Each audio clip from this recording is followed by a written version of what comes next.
तो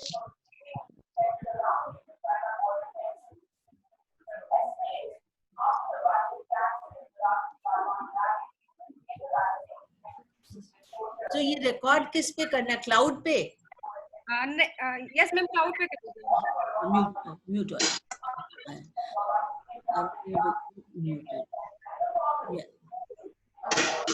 बाद में कर देंगे ना। हाँ, और दूसरा रिकॉर्डिंग वाला आशी रिकॉर्ड तो कोई भी कर सकता है, बस म्यूट कर दे मैम। आई थिंक ये स्टार्ट करें। म्यूट कर दीजिए। करो ना, कर लो, म्यूट कर दीजिए। now now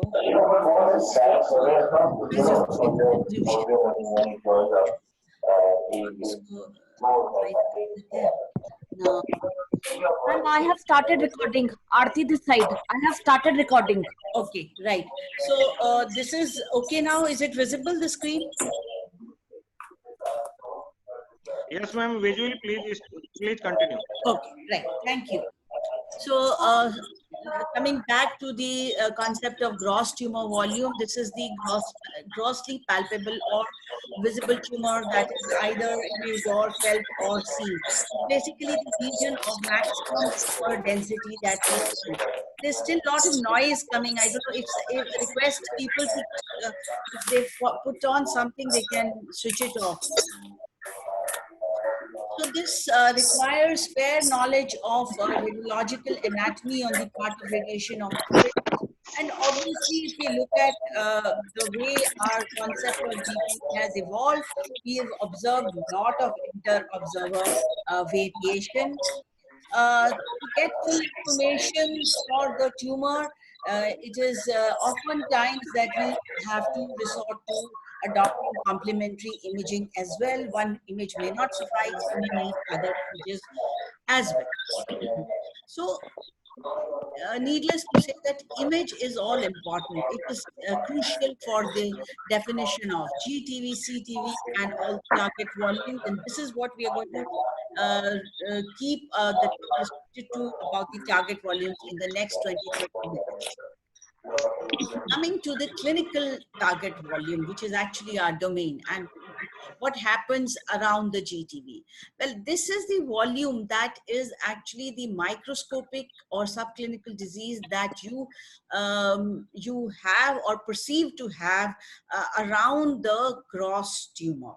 This is the area which is, it's an assumption, but this is an area which has possibly less tumor density. If we assume that the gross target volume has maximum tumor density, this is the one which has microscopic cells which are not evident to human eye. Obviously, it cannot be imaged, but imaging is important. Images are the ones that tell us what the route of spread is going to be, the likely path that the microscopic cells will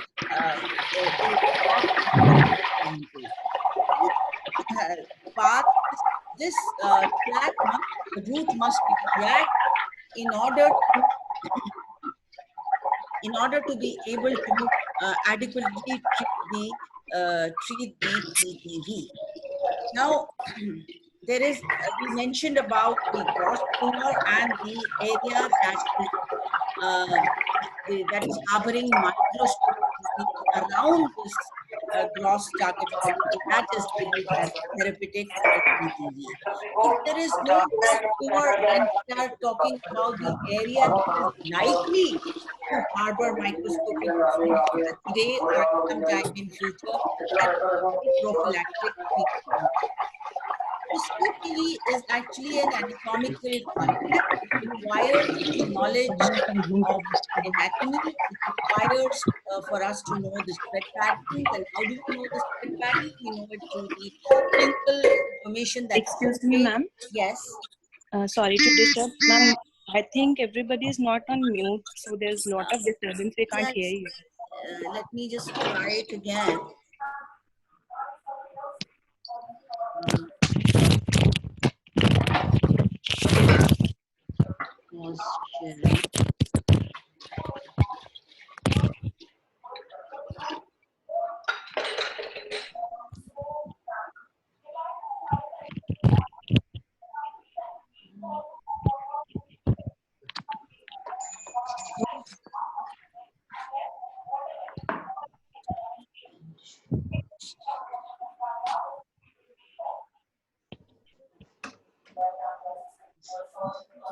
now we need to go into this.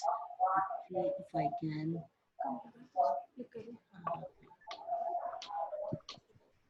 Participant may mute all.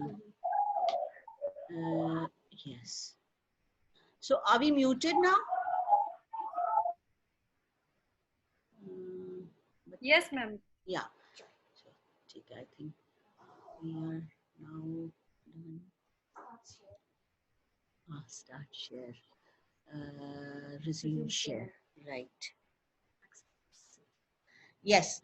So is it okay now? Yes, ma'am.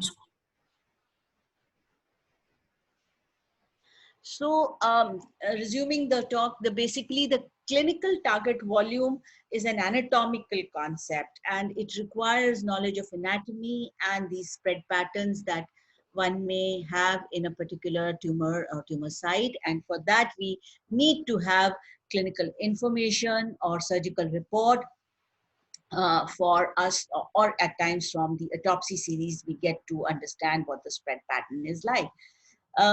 Spread pattern, normally it occurs, the spread occurs either submucosally or through lymphatics or even hematogenous at times, and also when the surgeon tampers with the site, that is the post-op situation. Submucosal spread is something that we are going to talk about, and usually it is anywhere between 2 to 30 millimeters. 2 millimeters is very occasionally seen, and it is seen in tumors such as, the early, there's somebody who's raising the hands. Okay, just 1 second.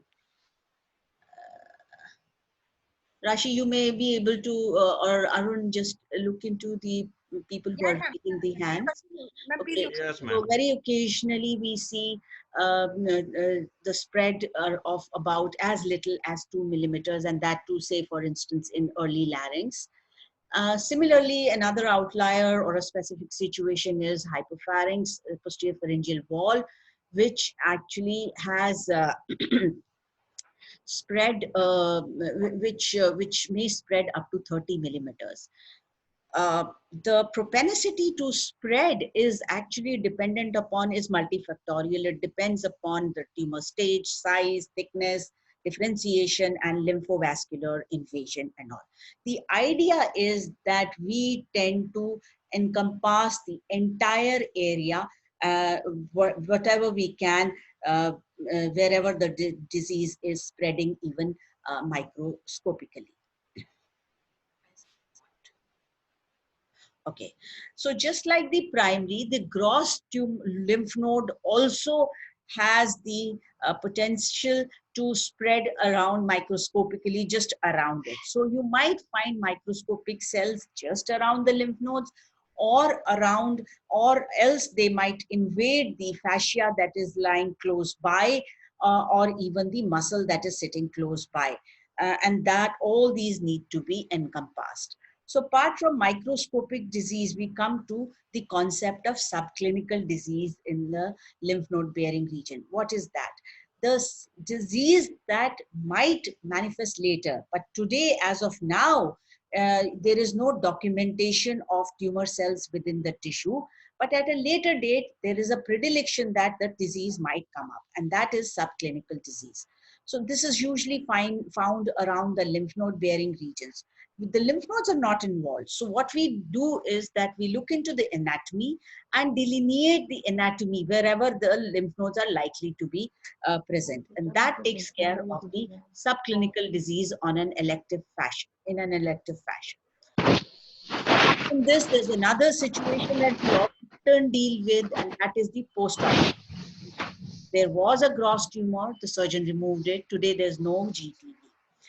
Apart from the fact that the surgeon removed the GTV, the anatomy and the vascularity also got tampered with, and it's just grossly disturbed.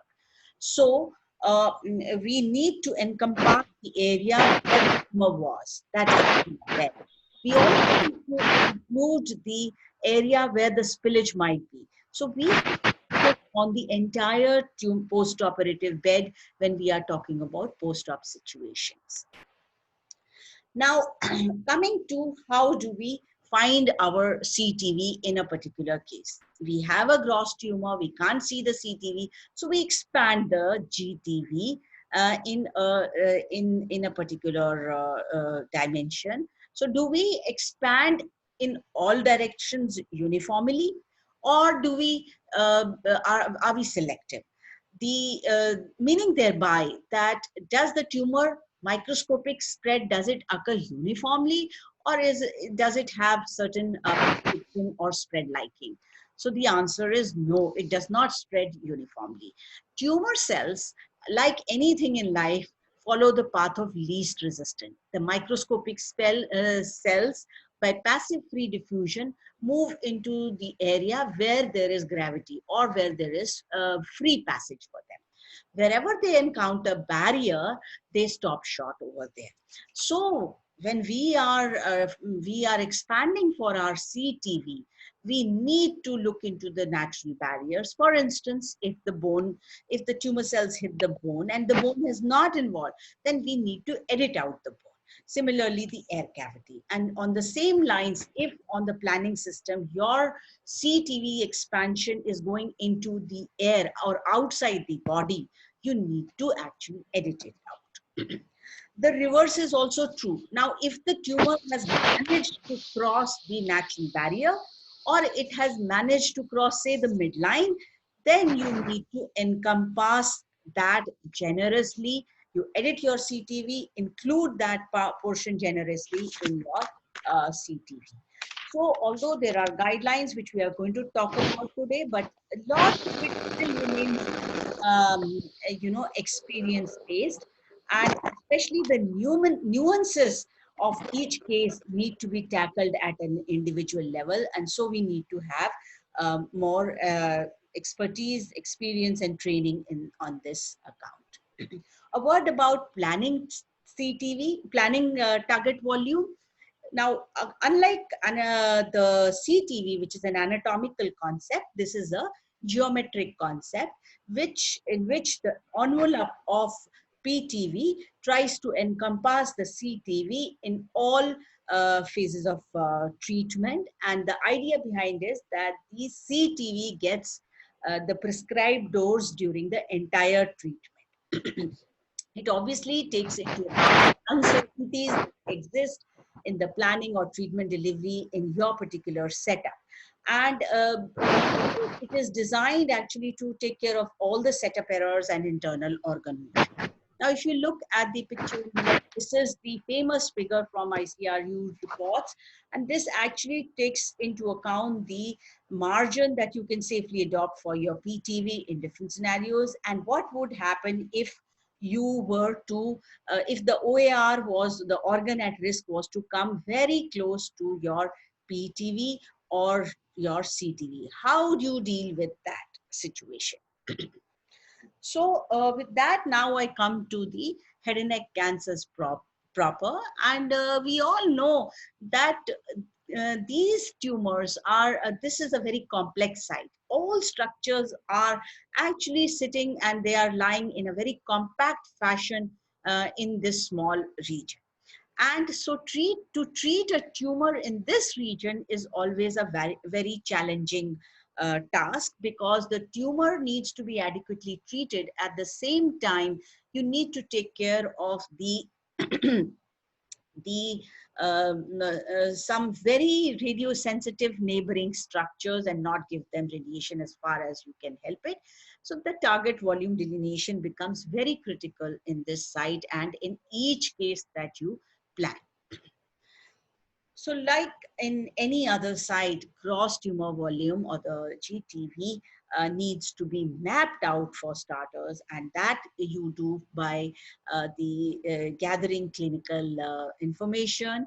You take into account the information that you get from endoscopic evaluation, diagnostic imaging, be it CT scan, MRI, or PET scan. Now, like in general, imaging is all important. We've discussed that. But we also know how a suboptimal imaging actually can be hazardous, because you lose out on vital information, and that can be detrimental towards long-term outcomes. So what is optimal imaging? Optimal imaging would be when you're taking a diagnostic scan from a contemporary machine, and that too within, say, about a month of the planning procedure that you are contemplating.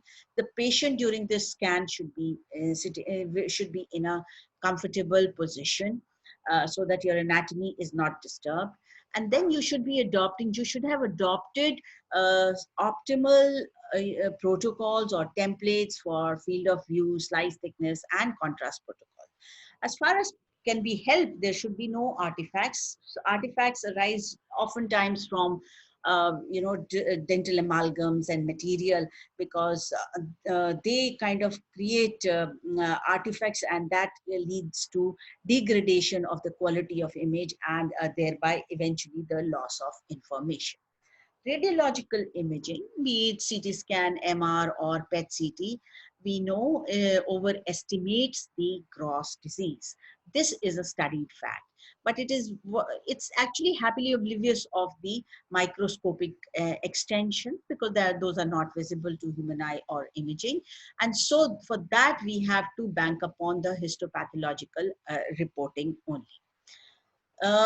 As far as the imagings are concerned, we have our because we need them to find out to map them, and also to find the areas of predilection of spread. So we have the preferences also. For instance, MRI scan is preferred for say oral cavity and oropharyngeal lesions, because the soft tissue extensions are better studied in that. For laryngeal hypopharyngeal tumors, because you may need to study the swallowing or speech difficulties, CT scan has holds preference. And for PET CT, you can say that it's largely for locally advanced or metastatic tumors, because for smaller tumor, the spatial resolution for PET camera is not that much, and there is partial voluming that is happening. So all this limits accurate delineation for smaller tumors, and so it's not a great investigation for them. So when we are talking about CT, we are looking into extensions and infiltrations and subclinical disease in the area around. But how do we expand? How do we expand the GTV into a CTV, which is likely to harbor all these diseases? Largely, there have been two schools of thought. One is that you identify where the GTV is located, what is its dimensions and T-stage, and then look into what anatomical compartment we are talking about, and encompass that entire compartment in that high-risk zone.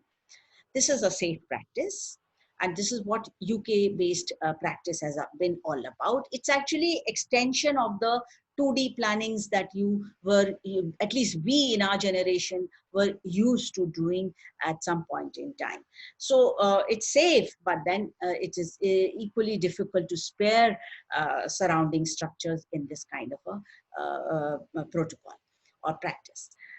Dahanka has given preference to expansion of GTV to a CTV. So geometrically, they tend to expand, say, about by 10 millimeters, are all around the tumor, which is what you see in this particular CT slice at the coronal and the axial slices. So how did we arrive at this figure of 10 millimeter? It didn't happen empirically, entirely empirically, but based on the retrospective studies that we have available in literature. So this particular study is from Alabama group, the Bonner group actually, from Alabama, where they retrospectively audited about 85 patients and saw that some physicians they actually included the entire anatomical compartment, say in about 15 patients, and the rest resorted to geometric expansion. Then the cutoff of geometric expansion was actually variable that the physicians adopted, but the median was 15 mm. So they looked at the long-term failure results and the and the expansion, how that impacted upon the long-term failure. What they did was that they subgrouped it into less than 15 millimeters and more than 15 millimeters and the anatomical compartment. They found that actually it is not significantly different. So they felt that anything less than 15 millimeter of expansion might be safe. So then comes the role for guidelines for these geometric expansion and delineation. Obviously, to set up guidelines, you needed proper patient selection. That was a must, because ultimately these guidelines would help the radiation oncologist to delineate the target volumes as accurately as possible based on the biology and the location and the state of the tumor. It would help us reduce our interclinician variability. And with the, now that we have entered in the 3D CRT and MRT era in a big way, they become the need of the hour. So first and foremost came the guidelines which were designed for the node negative necks, and these were published in 2003. So basically what was happening was Robin, other groups, they were all having their own guidelines to identify different levels of the neck. This is the first time in neck region that the consortium was set up and consensus was built as to let us define the boundaries of the lymph nodes, the levels of lymph nodes within the neck, and they were defined for us, and they could identify, okay, this is the level you would include for this particular site, even if the node was negative. Then in 2006 came the guidelines. The Gregoire and the team, they actually did consensus building exercise and came up with the guidelines for node positive and post-op neck. So they came up with the recommendation for individual situations, like for instance, level 2 group of lymph nodes. If they were involved, then you are to include the entire retrostyloid space right up to the base of the skull. If we talk about lower down neck, if level 4 or level 5B are involved, then we include the entire supraclavicular fossa. If there is the lymph node abuts the muscle, then you must include the muscle, that particular muscle, say for instance sternocleidomastoid, you include in that level of node. And of course, you include, because you take care of the microscopic extension all around the neck, you include 1 centimeter of margin all around it. If the node is sitting at the junction between 2 levels, then you include both the abutting levels in that high zone region. Now, if it is a post-op situation, then in that case, you have to include the tumor bed and the regions where there could be possibly surgical spillage. So that would be the post-operative bed, and the entire bed needs to be included.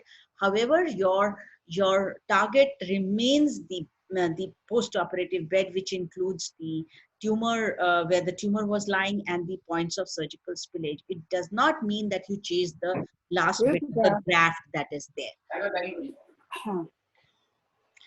Finally, after a long wait, we could have a consensus building for the CTV identification of the primary sites of head and neck region based on all the groups and their philosophies. So here we talk about these guidelines. They recommend that we start to move from anatomical concept to GTV to CTV expansion. And the I request the person to mute themselves. The isocentric geometric expansion of the GTV primary was recommended, along with correction of natural boundaries. So the concentric ring that forms around the GTV is that you need to deliver by the PTV. I'm sorry, this should be have been the CTV P2. This concentric P1, this concentric ring becomes your high risk or therapeutic risk region, and that becomes the GTV plus 5 mm. Beyond this, another rim could be created, and that is that talks about the additional 5 mm that need to be concentrically or isotropically added on. That forms the intermediate risk, and that becomes what is known as the CTV P2. This is these kind of 5 plus 5, 5 for the high risk region and 5 for the intermediate risk region, were actually, this information was derived from the operative T1, T2 tumors. And what we needed to look into was the safety of this expansion. So the emerging data from pathology series actually showed that whether it's a small T1 or T2, the infiltrative patterns were not very different in the studies that were looked into. And so as far as can be judged, there's no clear data on the difference in infiltration as a function of tumor volume or tumor location. Of course, you have to take into account the natural barriers. So based on this, one could kind of safely say that, okay, 5 plus 5 might be working, which is what the Dhahanka group has been propagated. And I'll just delve into the direct evidence they have taken largely from the 3 studies that they mention in their publication. And these are histopathological studies where they looked into the tumor spread, microscopic spread of the tumor beyond the edge of the gross tumor. They did not exactly look into the tumor budding pattern or isolated tumor cells or the worst pattern of invasions, because at that point in time, neither were these terminologies extensively understood, nor were they extensively considered. They have partly kind of considered these also. So if we look behind these studies, mostly tongue cancer studies, and what they looked into was that, let us look where the 95% of the microscopic infiltration is occurring beyond the gross tumor, and let us look at the last of the projection, the maximum peak of the tumor cell. Where is it reaching up to beyond the edge of the tumor? So what they've seen is that the maximum tumor infiltration is to the tune of about 7.8 mm in one of the studies, and the 95% of the tumor cells were seen to be infiltrated in around 3.95 millimeters from the gross tumor edge, which means if we follow this 5 plus 5 pattern, that means if you've included the 5 millimeter, you've created a concentric ring around 5 millimeter, you are safely including 95% of the microscopic infiltration. If you're including the next 5 millimeters in your CTV, then you are actually even taking care of the maximum areas or satellite areas where the tumor could have infiltrated, because that's roughly about 8 to 10 millimeters. So that safely they are putting their bet on 10 millimeter. This has also been corroborated by the surgical series where they've studied the margins, and they've since the time we can remember, 5 millimeter has been a safe margin from the surgeon's perspective, when they've seen that the locoregional recurrence rates are actually are more when the tumor is sitting 1 millimeter within the surface, or about 2 millimeter, beyond which it starts to plateau. There's no difference. So once again, 5 millimeter as the high risk zone seems to be a fair enough concept. Now people are also looking into the emerging concepts of worst pattern of invasion and tumor bedding or isolated tumor cells, because they seem to be having a role, at least in the smaller studies that are coming up in the local control of these tumors, and they need to be somewhere along the line grafted in our studies. So this is just by way of example, want to say this, see a base of tongue. This is a cartoon that I created that we try and expand the tumor into a high risk zone, respecting the normal boundaries, and similarly for the intermediate risk, and as far as possible, respect the normal boundaries. So what are these normal boundaries? How do we respect them? How do we make the necessary modifications or tuning once we have expanded 5+5? By and large, we need to adapt. We need to take care and edit out the air cavities, because tumor will not move into, go and spread into the air cavities. We need to adapt for the complex anatomy, which means that there are soft tissue structures which are abutting against each other. They are sitting in a compact fashion alongside, but they are not contiguous. For instance, if there is a soft palate CTV, and there is the CTV is going into the mobile tongue, a small tumor, if it is there in soft palate, it is unlikely to move into the mobile tongue, and you can safely edit at least a slice of mobile tongue. Similarly, strong anatomical barriers where free tumor diffusion is prevented because of the barrier, you can edit that out. Also, you must factor in the experience of surgical series and take that into account. Smaller tumors, for instance, if there's a smaller tumor, they've been taken care by lasers or TORs or something, you're expecting high tumor control, you may want to modify your margins accordingly. A practical tip that the authors give us is that you actually first expand the PTV, and then, because you know for sure that PTV1 will lie, the CTV-P1 will lie inside the intermediate risk zone in all at all times in all slices. So then you look into the CTV-P1 later after expanding the P2. So by way of example, these are very busy slides, and you can go and look up the manuscript, which describes very beautifully each site for us. Let's just look into, by way of example, the oral cavity cancers. I'll just draw your attention to, please look at the CTV-P1. This is the high risk zone. And then we will talk about the CTV-P2. Now, if you look at the CTV-P1, and you look at the tumors from T1 to T4, you will find that everything is identical, because you drew the GTV and then you expanded by 5 millimeters isotropically, and you edited it for bone and ear. That is what you do irrespective of the T state. Now let's move on to CTV-P2, which is the intermediate risk CTV. That's where you need to focus on the modification. So once again, here you draw GTV-P, and then you give a 10 millimeters expansion to it. That does not change, but based on the stage and based on the location or the site of the tumor, you start making your necessary modification. For instance, if we are talking about T1 tumor and it is away from the bone, you don't need to include the part of the bone at all. You edit it like you would do in a normal case.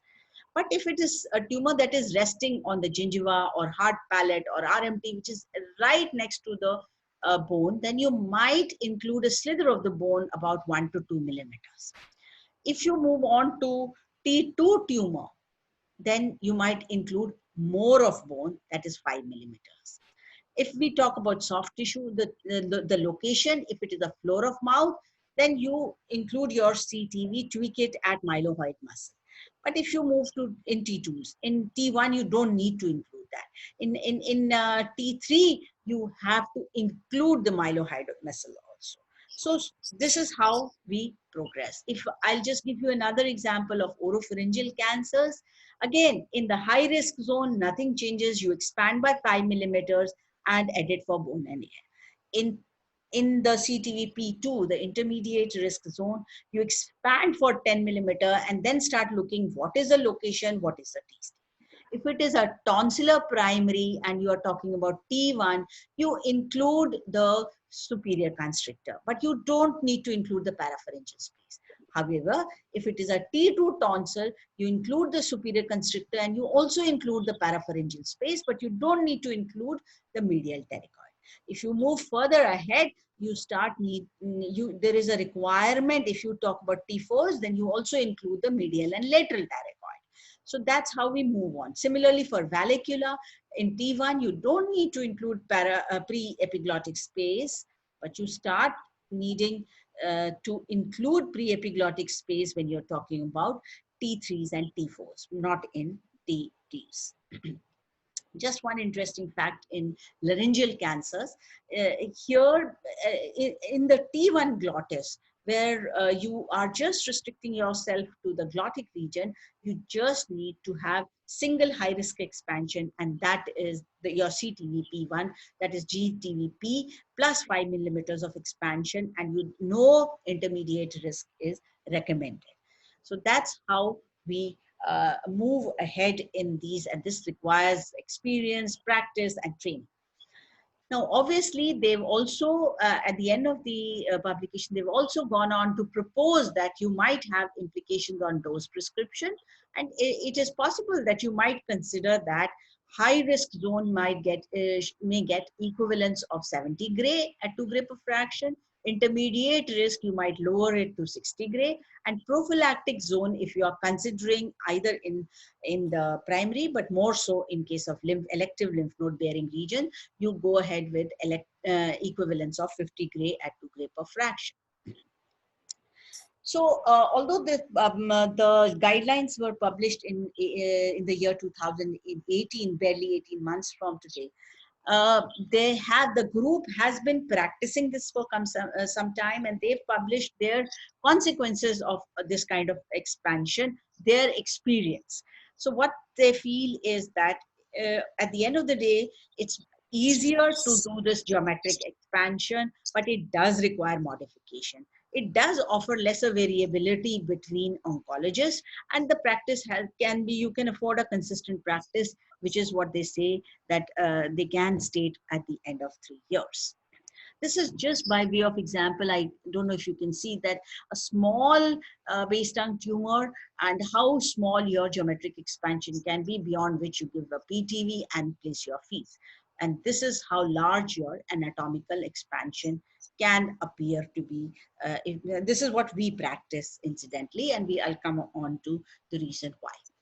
A bit about PTV expansion. Well, PTV expansions from CTV are based on your own setup. Each center should look into their setup experience and actually come up with their PTV, and they are all largely dependent upon the immobilization protocol that you practice, how you do and how often you do your QAs of your infrastructure or machine, what is the verification equipment that you use, what is the verification protocol, and the location of CTV. This particular publication, this work has been done by one of my colleagues, Dr. Verma, who has actually audited the PTV setups before 2011 and subsequently in 2013, when we changed our practice to an extent. And today, as of now, our practice is to expand the CTV to PTV expansion is 5 mm in head neck sides, and world over, I think it's around 3 to 5 mm, depending upon what your center adopts. And so each center should do their own. That's the bottom line.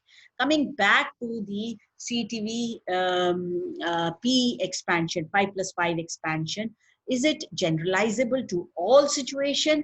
Well, not really. There are situations where either it's completely not applicable, or you may have to adopt extensive caution, like you have to exercise a great degree of caution. For instance, in post-operative situations, we've discussed this, that there are chances of spillage. So your CTV actually becomes very spread out and vague, and you have to include the entire bed, and 5+5 may not be an option. Recurrent tumors, if they are diffuse and infiltrative type, if the anatomy has been disturbed, then you might not want to consider this kind of expansion. Post-NSCT, I will just allude to in the coming slides. Again, adaptive radiotherapy. Then comes in the situations where the spread patterns are different, like in situ tumors, other histology. I'll just talk about it.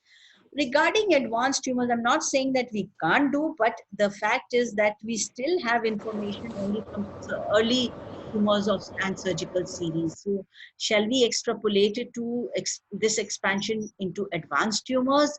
Well, time will tell. We can't say for sure. The literature will give us the answer.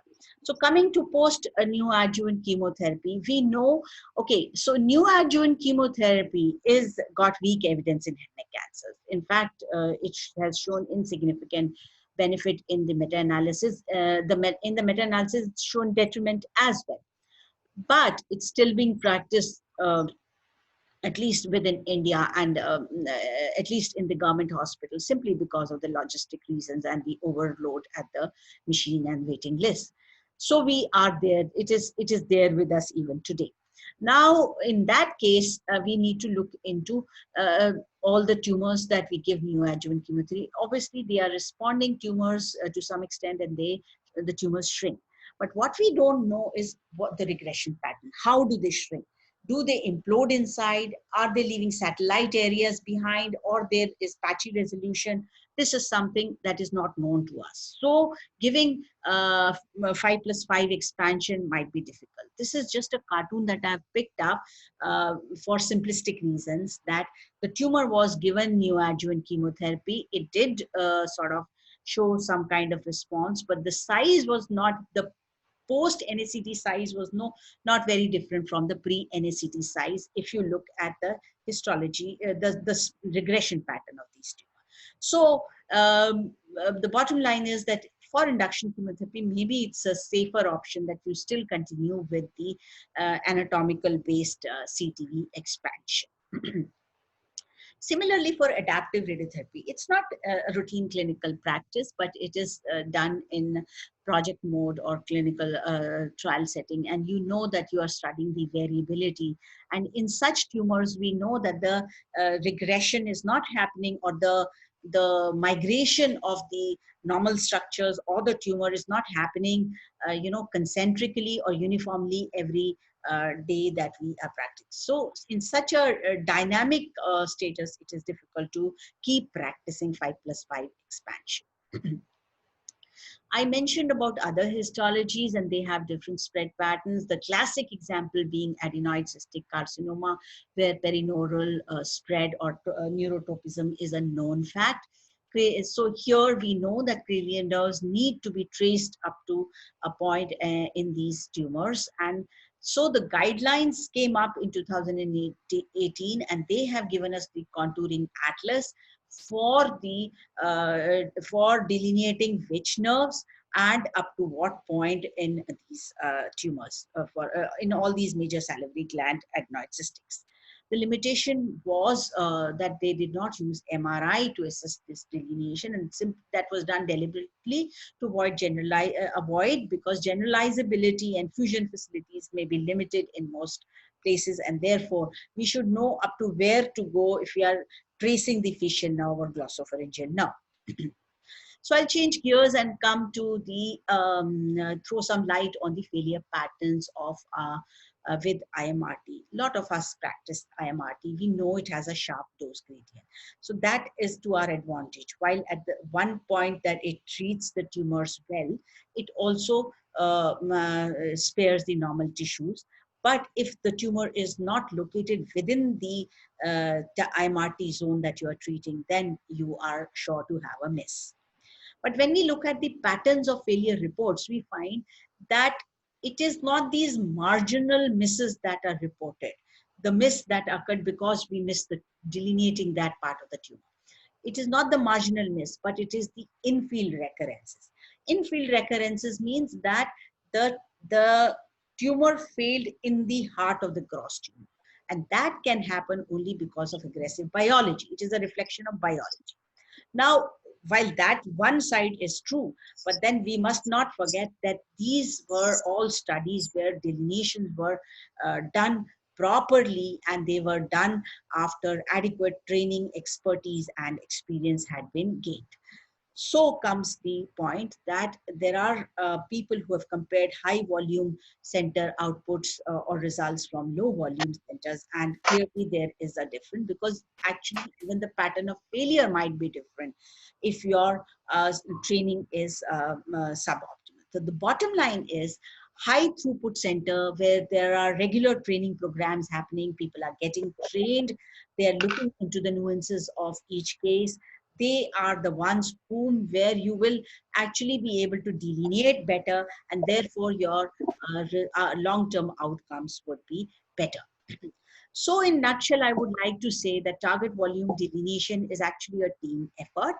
GTV is the radiologist domain largely because they are the ones who can recognize the gross tumor or radiologically the tumor best. Of course, we need training to learn that art. CTV is actually radiation oncologist domain based on the experience. We are the ones who should be delineating safe CTVs for better long-term controls. PTV remains the physicist's territory, and we should keep it to their domain only. So to conclude, based on ICRU report 50 and 62, the concept of GTV and CTV and PTV have actually helped us developing the treatment protocols better. They are all highly dependent on high quality imaging, which is what we all focus at our places of practice. And because if it is not so, then delineation is weak, and even today, delineation will be the weakest link, and that has far-reaching consequences. There is a clear role for formulating guidelines, implementing guidelines, because that's the first step towards reducing delineation heterogeneity. And if you look at it, most people feel the need for guidelines. The second step, of course, is good training, because training is a must. And if you do not do that, it cannot be, a guideline can never be the reflection of universal practice. After all, worst complication that you can give to a patient is tumor recurrence, and that has to be avoided at all costs.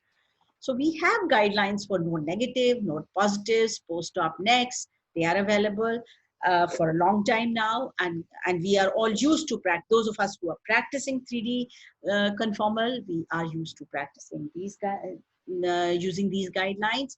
And of course, the primary delineation guidelines are now in the new arrival section. They are recommended in trained hands, because they offer safety to the sparing of the normal tissue. They even offer lesser dose to the outer rim of CTV, the intermediate risk zone. So there are implications on dose prescription which this set of guideline has proposed. But of course, the impact on final clinical outcome is awaited, and we will wait for the studies for that as well. I would just like to wind up by saying that every step is important. We need to pay attention to all steps of radiotherapy planning if we actually wish to improve outcomes in our center. With this, I come to the end of my talk. Thank you very much for your kind attention, and I'll be happy to take any questions. Thank you, ma'am. You nicely covered from basic to how the guidelines changed and evolved. And we learned a lot today with you. And I am sure there is a lot of question. And but time is 9 o'clock. We just want few questions to discuss. As you mentioned about the PNI in the adenoid cystic. Hello. So whether you also following same concept in the वैसे ही वो लोग question भेज देंगे in the buccal हो गई है ना बस रिपोर्ट आ जाएगी तो वो लोग भेज ही देंगे hello. Yes. So these guidelines have been for PNI. They have been largely set up. They have been, the atlas has come up for the major salivary gland tumor adenoid cystics, where they recommend that you must follow. Having said that, if there is the histopathology shows gross perineural invasion or MRI shows, then you should always chase it to up to the, at least safely up to the base of skull.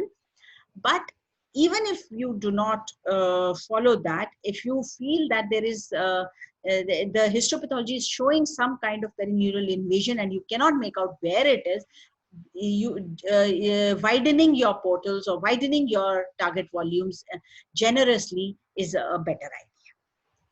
Yes, ma'am. So that means we have, whenever we see a PNI in the report post-op SPR, we should track the involved nerve up to the base of skull, especially up to the foramen ovale and spinosum. And whether you also give some differential dose to that, if PNI is involved, you give a little higher dose to that CTV. No, Are you no. giving a As of prophylactic now, dose? we are giving. You're talking about post-op situation, Dr. Arun. Yes, yes, ma'am. In the post-op situation, if we find PNI and we have tracked Yes, up to the base of skull, so how to give dose? yes. Whether we give a prophylactic dose to that side or we give higher doses, maybe 66 gray or 64 gray. So I would like to just say this thing over here that no, we do not give higher doses. We don't give boost or top-up dose. There is across the Atlantic, there has always been this difference in school of philosophies. The UK-based practice is actually based on the Fletcher's practice, which says that there is the high risk zone which needs at least equivalence of 70 gray. Then there is an intermediate risk or the post-operative zone which needs 60 gray, and below this the subclinical zone needs about 50 gray or equivalent. Whereas the Americans feel that if you need to top it up by giving 4 to 6 grays extra.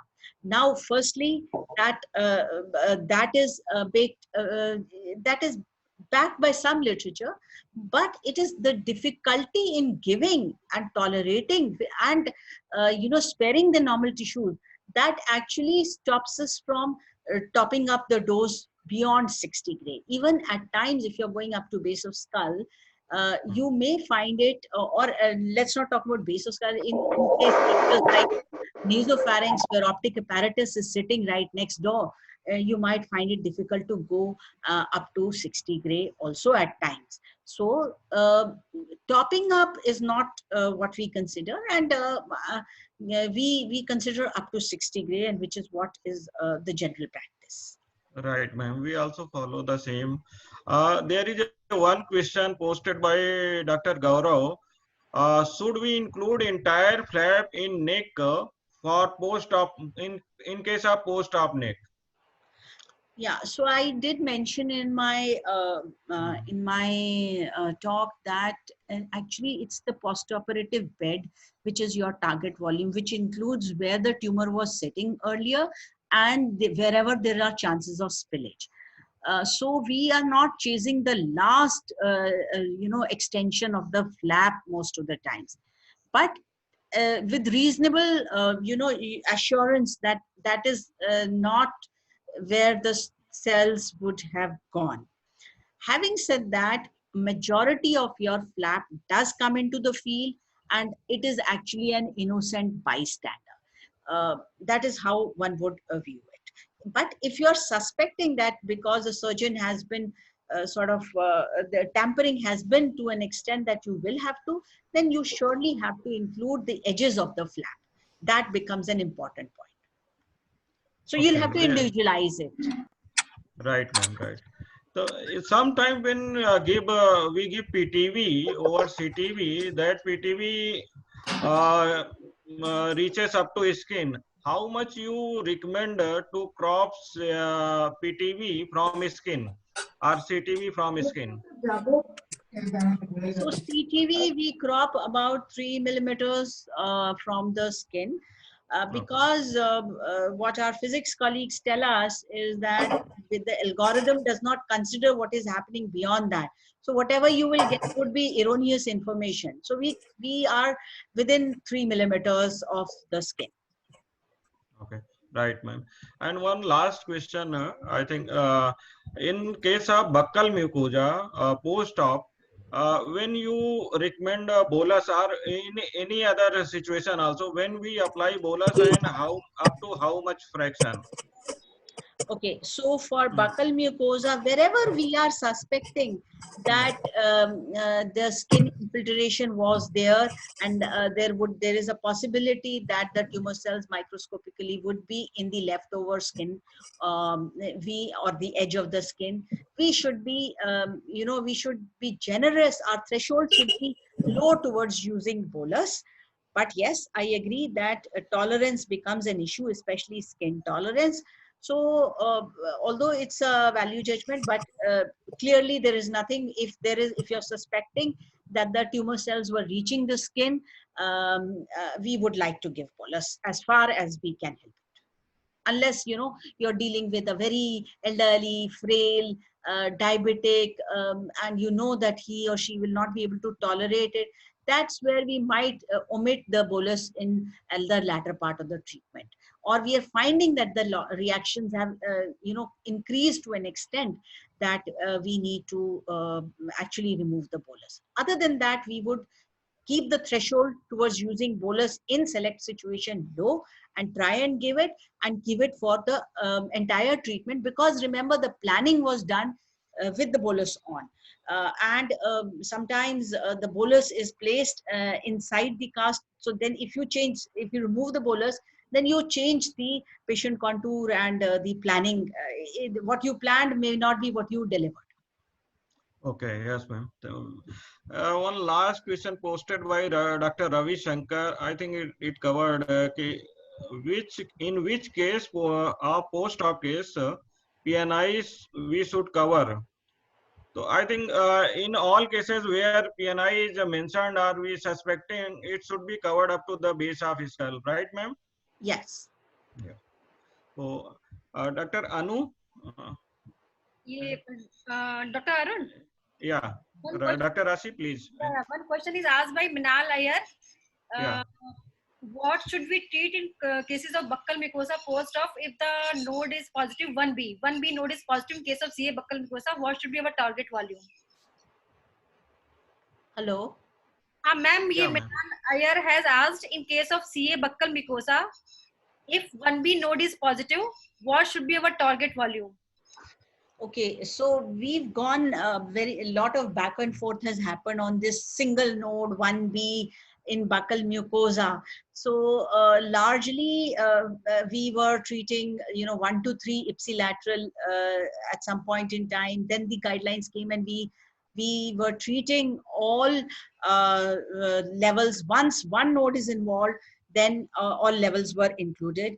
However, with the latest reports that have come in, we still feel that you can individualize if the tumor is small, if the primary is small, the tumor thickness is not much, and there is only one small 1B lymph node which is positive, then you are still okay if you treat the ipsilateral 1 to 3 lymph nodes. But you do have to see whether you want to include 1A, you want to include the opposite side. You will have to individualize. There is a case, but after individualization. One more question in T1, T2 buccal mucosa N0 after adequate dissection, should we include neck? This question is asked. Here you can omit. Okay, ma'am. I think this was the last question. I think Dr. Rashi, please give both of time. We should stop now. It is 9+. Yes, thank you very much. I must thank all of you for giving this opportunity, because these are things that are of interest, and they are like everybody's day-to-day issues. Yeah, Dr. P.K. Gupta has written, ma'am, this was very informative lecture. It reminded me the seminar room morning lecture at SGPGI. Thank you, Pramod. Thank you, ma'am. It's a very, very nice presentation, ma'am. Thank you. Thanks a lot. Thank you, ma'am. Thank you. Bye. If anyone wants to ask question, they can message me. I can WhatsApp to ma'am, and we can discuss. Thank you so much, ma'am. Sure. Thank you. Thanks a lot. Thank you all.